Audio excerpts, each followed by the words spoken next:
చూస్తే పోతుందే మతిపోతుందే, చాటుగా నడుమును చూస్తే పోతుందే మతిపోతుందే, ఘాటుగా పెదవులు చూస్తే పోతుందే మతిపోతుందే, ఘాటుగా సొగసులు చూస్తే పోతుందే మతిపోతుందే, లేటుగా ఇంతందాన్ని చూసాగా అనిపిస్తుందే, నా మనసే నీ వైపు వస్తుందే.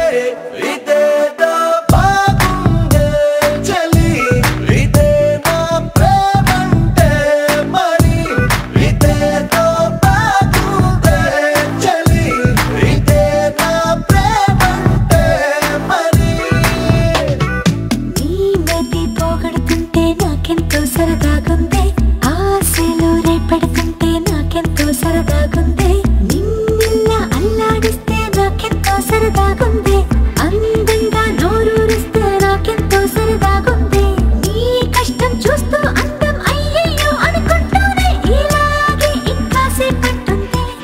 ఇదేదో బాగుందే మరి, ఇదే ప్రేమనుకుంటే సరి, ఇదేదో బాగుందే మరి, ఇదే ప్రేమనుకుంటే సరి.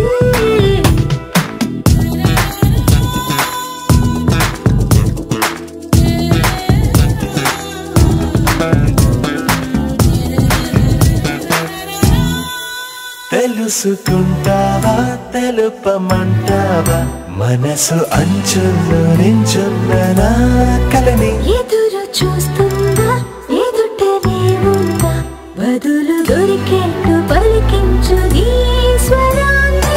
వేల గొంతుల్లో నా మోగిందే మౌనం, నువ్వున్న చోటనేనని. చూసి చూడంగానే చెప్పింది ప్రాణం, నీదాన్నైపోయానని. ఇదేదో బాగుందే చలి, ఇదే నా ప్రేమంటే మరి, ఇదేదో బాగుందే మరి, ఇదే ప్రేమనుకుంటే సరి.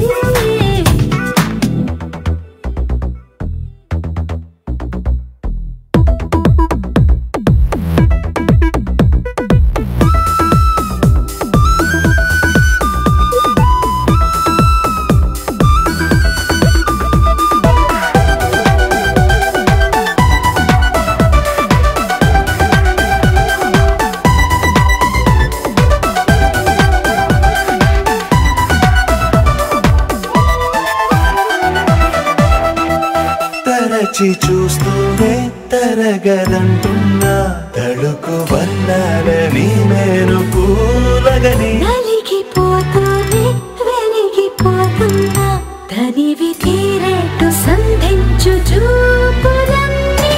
కంటి రెప్పలు రెండు పెదవుల్లా మారి నిన్నే తీరేస్తామన్నాయే.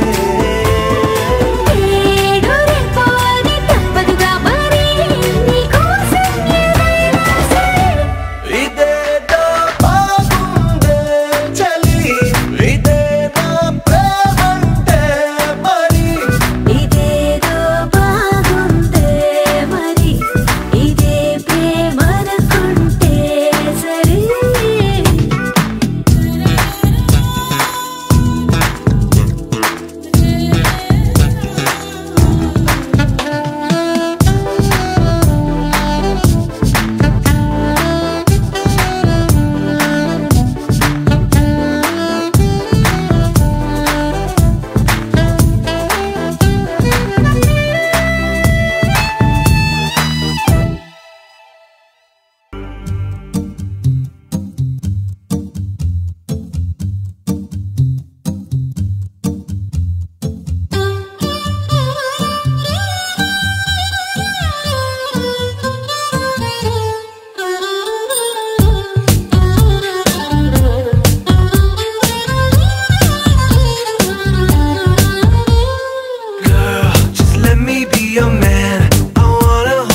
గతంలో ఇక్కడ నుంచి వెళ్ళిపోయినటువంటి బ్యాచ్ ఈరోజు అలా అందరం కలిసి ఉందాంరా అని ఈ విధంగా కలిసి ఉన్నందుకు చాలా సంతోషంగా ఉంది. అదేవిధంగా మీరు వదిలి వెళ్ళినప్పటి నుంచి ఇప్పటి వరకు ఎవరెవరు ఏం చేస్తున్నారు అనేటువంటిది సమాచారాన్ని ఇప్పుడే మీరు అందరూ కూడా తెలియజేస్తారు. ఆ రోజు మీకు బోధించినటువంటి ఉపాధ్యాయులు ఈరోజు కొద్దిమందే హాజరై ఉండొచ్చు. వారి అంటే మీరు కూడా కొద్దిమందే రాలేకపోయినటువంటి వాళ్ళు ఉన్నారు. అది వారి వారి కారణాలు ఉండొచ్చు. ఏది ఏమైనప్పటికీ కూడా మీరు ఈ విధంగా గెట్ టుగెదర్ ఏర్పాటు చేసుకోవడం అనేటువంటిది చాలా సంతోషకరమైనటువంటి విషయం. దట్టు ఇంకోటి ఏంటంటే ఈ విధంగా మీరు ఏర్పడినటువంటిది ఈ డిసిప్లిన్ అనేటువంటిది ఇంకొక వేరే ఏ పాఠశాలలో కూడా లేదని నేను చెప్పి తెలియజేస్తాను.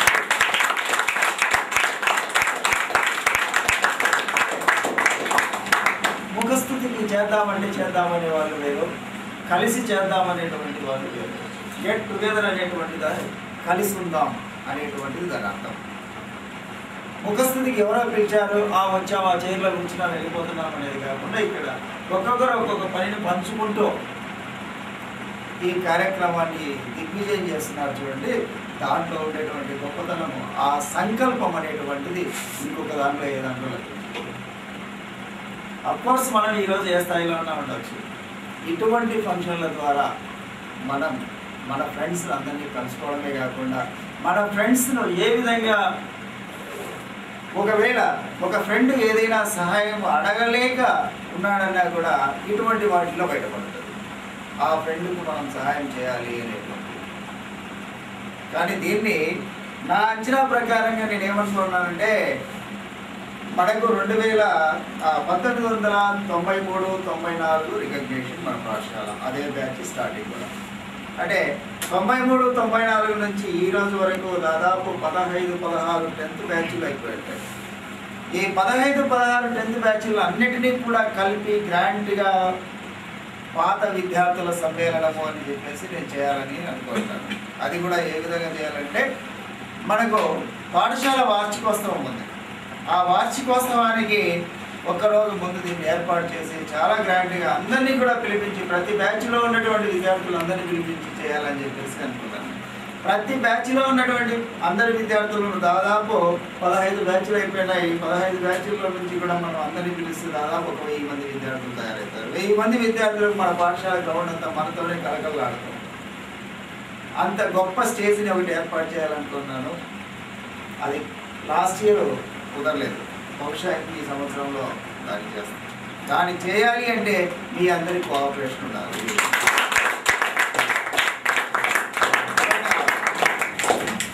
ఇంగ్లీష్ మీడియం వాళ్ళు గత 2 months బ్యాక్ ఇలాగే చేశారు. గెట్ టుగెదర్ ఏర్పాటు చేసి సార్ ఏ ఫంక్షన్ అయినా ఉండాలి చెప్పండి, మేము ఉన్నాం, మేము చేసుకుంటాం, ఇది మా పాఠశాల, అందులోనూ మా పాఠశాల కళాశాల స్థాయికి వచ్చిందని చెప్పేసి మేము చాలా సంతోషపడుతున్నామని చెప్పేసి కూడా వాళ్ళు తెలియజేస్తారు. చూడండి, గతంలో మనం ఏదైనా సంపాదించుకోవడం, భవిష్యత్తులో ఇంకా ఏదైనా సంపాదించుకోవచ్చు. నిన్న మధ్యాహ్నం ఏం తిన్నావు అంటే ఒకరు బిర్యానీ అని చెప్తారు, ఒకరు కారం సంగటి అని చెప్తారు. మొన్న ఏం తిన్నావు అంటే ఇంకోటి ఏదో చెప్తారు. అంతకుముందు ఏం తిన్నామంటే ఇట్లా వరుసగా అడుగుతూ పోయినామంటే ఒక 4-5 రోజుల ముందు వరకు మీరు ఏం తిన్నారో చెప్పగలరు. కానీ మనిషి జీవితము 100 సంవత్సరాలు. 25 సంవత్సరాలకు ముందు మీరు ఏం చదువుకున్నారంటే చెప్పగలిగింది ఒకటి ఉంటుంది మీకు. నేను పలాది చదివాను అని చెప్పగలిగినటువంటిది, పలాది పొందాను అనేటువంటిది చదువు ఒక్కటే మీకు గర్వంగా చెప్పగలరు. అంటే 25 సంవత్సరాల తర్వాత మీరు ఎక్కడెక్కడ ఏదో జాబులలోకి వెళ్ళిపోతూ ఉంటారు. మీరు పెద్దలై, మీకు పెళ్ళిళ్ళై, మీరు వృద్ధాప్యానికి వచ్చినప్పుడు కూడా మీ ఫ్రెండ్స్తో కలిసి మీరు ఏ స్కూల్లో చదివినారు, ఏం చదివినారంటే గుర్తుపెట్టుకొని చెప్పగలిగినది ఒక్క విద్య మాత్రమే. నువ్వు ఏం తిన్నావు, ఎంత సంపాదించుకున్నావు, ఏం పోగొట్టావు అనేటువంటిది అది ఏ రోజుకి ఆ రోజే.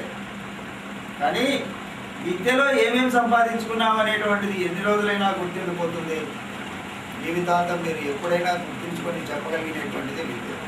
ఆ విద్యాస్థాయిని పెంచుకోవాల్సినటువంటిది అందరికి కూడా ఈరోజు అవకాశం ఉంది. కాబట్టి మీలో ఎవరైనా డిస్కంటిన్యూలో ఉన్నటువంటి వారు కానీ, నిరాశలో ఉన్నటువంటి వారు కానీ దాన్ని ఆశ చేర్చుకొని ఆ విద్యను కంప్లీట్ చేసుకొని ఉన్నతమైనటువంటి విద్యను మీరు పొంది భవిష్యత్తులో మీరు ఇలాంటి కార్యక్రమాలు అంటే ఇలాగే ఎప్పుడైనా ఎక్కడైనా కలిసినా కూడా మీరు మీ క్షేమ సమాచారాలు ఒకరికొకరు తెలియజేసుకుంటూ మీలో ఎవరికైనా ఒక ఆపదో లేకుంటే ఒక అవకాశమో కావాలన్నప్పుడు మీరు కలిసిమెలిసి వాళ్ళకు కూడా మీ చిన్న స్థాయిలో ఉన్నటువంటి వారికి కూడా ఏదైనా ఒకటి హెల్ప్ చేయడానికి మీరు ముందుండాలని చెప్పేసి తెలియజేస్తారు.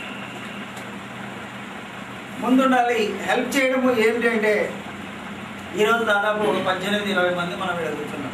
మీరు 18 మంది ఈరోజు విద్యార్థి స్థాయి నుంచి ఇంకా కొంతమంది చెప్పారు ఏదో కొద్ది భాగం మాత్రమే మేము పలానా పని చేస్తున్నాం సార్ అని చెప్పేసి. ఈ చదువుకున్నటువంటి మీరందరూ కూడా రేపు ఇంకా మంచి భవిష్యత్తులో ఏదైనా మంచి అవకాశాలను పొందినప్పుడు ఇలాగే మనం కలిసినప్పుడు ఒకరొకరు ఏం చేస్తున్నారు అన్నప్పుడు నేను ఖాళీగా ఉన్నానని ఫ్రెండ్ అంటేనే ఆ గుర్తింపు అనేటువంటిది మా ఫ్రెండ్ పలానప్పుడు ఖాళీ ఉన్నానన్నాడు, మా కంపెనీలో ఈ అవకాశం ఉంది, ఈ అవకాశాన్ని మా ఫ్రెండ్ కలగజేద్దామని చెప్పేసి గుర్తు చేసుకొని వాడికి ఫోన్ల ద్వారా ఇంకో మెసేజ్ పంపించి వాడిని కూడా ఒక ఎంప్లాయ్ చేయడం అనేటువంటిది మన కర్తవ్యంగా భావించాలి. ఎందుకంటే దేశంలో ఎంతోమంది ఉన్నారు, వాళ్ళందరికీ మనం ఏం చేయలేము. కానీ మన సరౌండింగ్లో ఉన్నటువంటి వారికి మన క్లాస్మేట్స్ కన్నా మనం హెల్ప్ చేయాలి అనేటువంటిది మీరు దృష్టిలో పెట్టుకునేటట్లయితే మనం ఎంత పెద్ద వాళ్ళమైనా కూడా ఎంత మంచి అవకాశాలు మనకు లభించినా కూడా మన పాఠశాల మన క్లాస్మేట్స్ను మన ఉపాధ్యాయులను మర్చిపోగలం. అంతేనా? మర్చిపోగలరా? మర్చిపోగలం. ఎందుకంటే ఆ మర్చిపోలేనటువంటి బంధమే గురు శిష్యుల బంధం. మరి 2007-8 బ్యాచ్ అయిపోయినటువంటి మీరు ఈరోజు మీకు బోధించినటువంటి టీచర్స్ని తీసుకొచ్చి ఈ విధంగా సన్మానం చేసి వారి యొక్క ఆశీర్వాదాలు మాకు ఇంకా కావాలి అని చెప్పేసి కోరుకున్నటువంటి మీరు, అలాగే నన్ను తెల్లవారుజాములు వేసి నన్ను నిద్ర లేకుండా చంపడానికి తిట్టుకున్నటువంటి రామరెడ్డి లాంటి వాళ్ళు ఇంకా ఈ బ్యాచ్ ఇంకా ముందు బ్యాచ్ ఇంకా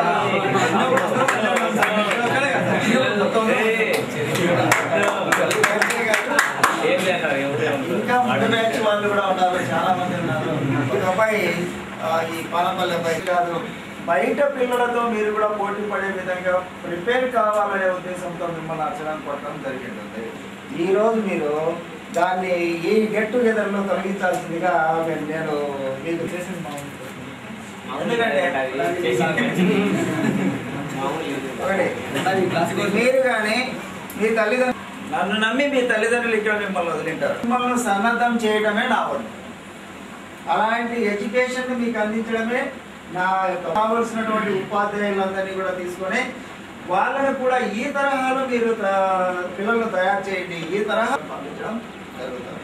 ఒకవేళ ఆ టీచర్స్ ఎవరైనా సబ్జెక్ట్స్ కానీ కొన్ని సబ్జెక్టు కానిటువంటి నాన్ సబ్జెక్ట్స్ కానీ మీకు తీసుకొని మీకు బిహేవ్ చేయాలి.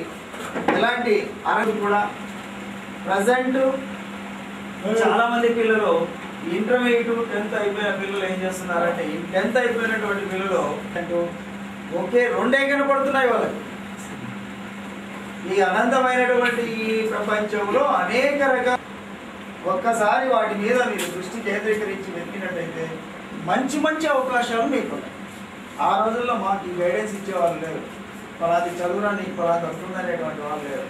ఏదో 10th అయిపోయిందా, 2 మార్కులు వచ్చిన ఫస్ట్ క్లాసా సెకండ్ క్లాసా ఆర్డినరీనా ఈ 3 కనపడతాయి. ఇంకా అటాచ్మెంట్స్ పెట్టుకొని ఇప్పుడు ఉన్న స్థితి కంటే ఏదో కొంతమంది చెప్తున్నారు ఇట్లా సెటిల్ అయినామని. అందరూ ఆ విధంగా సెటిల్ అయితే సంతోషంగా. ఇంకోటి ఏంటంటే సెటిల్ కావాలి మనం లైఫ్లో అంటే, ఎందుకంటే ఆల్మోస్ట్ జస్ట్ కంప్లీటెడ్ ఉంటారు కదా, లేదు ఇంకొక 1 year తర్వాత కంప్లీట్ చేస్తాం ఏదైనా కానీ కోర్స్. అంటే ఈ కోర్సులో జాయిన్ అయ్యేటప్పుడు బిల్లింగ్తో జాయిన్ అయ్యావా, ఎవరైనా చెప్తే జాయిన్ అయ్యావా? కొద్దిగా ఆ రోజుల్లో నీకు తెలిసి ఉండకపోవచ్చు, చెబితేనే ఎక్కువ జాయిన్ అవుతాం. నీకు మనసు పడి నేను ఇది చేయాలా అనేది తక్కువ మోతాదులో ఉంటుంది. మరి ఇప్పుడు నీకు అంటూ ఒక నాలెడ్జ్ వచ్చింది అంటే నువ్వు ఒక 20 సంవత్సరాలు లేదా 21 సంవత్సరము ఉండి ఉంటుంది. అంటే ఇప్పుడు నీకు ఆలోచన చేసే జ్ఞానము పుష్కలంగా ఉంటుంది. నీకు అన్ని రకాలుగా నాలెడ్జ్ ఎక్కడ కావాలంటే అక్కడ సంపాదించవచ్చు. బుక్స్ నుంచి సంపాదించవచ్చు, నెట్ నుంచి సంపాదించవచ్చు. నెట్లో ఒక పిక్చర్సే డౌన్లోడ్ చేయకూడదు, చాలా అవకాశాలు ఉన్నాయి నెట్లో. నీకు ఈ రోజులో నెట్లో దొరకందంటూ ఏది లేదు. అర్థమవుతుందా నేను చెప్పేది? ఇంకొకటి, మీరు ఒక డిగ్రీ కంప్లీట్ చేసి భయపెడతాన్నారు అంటే మీరు చాలా వెనకబడిపోతారు. భయం పోగొట్టుకోవాలి. First introduced yourself wherever you go. మనం ఎక్కడ పోయినా ఫస్ట్ ఏం చెప్తాడు? What about you? నీ గురించి ఏంటో నువ్వు చెప్పుకోగలగాలి కదా. నీ గురించి నువ్వు చెప్పుకోలేకపోతే మన ఫెయిల్యూర్ అక్కడే స్టార్ట్ అవుతుంది. దానికి భయపడకూడదు. ఎవరన్నా నీది ఏం తప్పేం లేదు కదా. చిన్నపిల్లలకు కాదు, ఇప్పుడు కుట్ర తిట్టరు, అంతా కూడా మంచిగా జరుగుతుంది. కాబట్టి ఫస్ట్ ఇంట్రడ్యూస్ చేసేది నేర్చుకోండి. ఇప్పటికి రాకపోయినా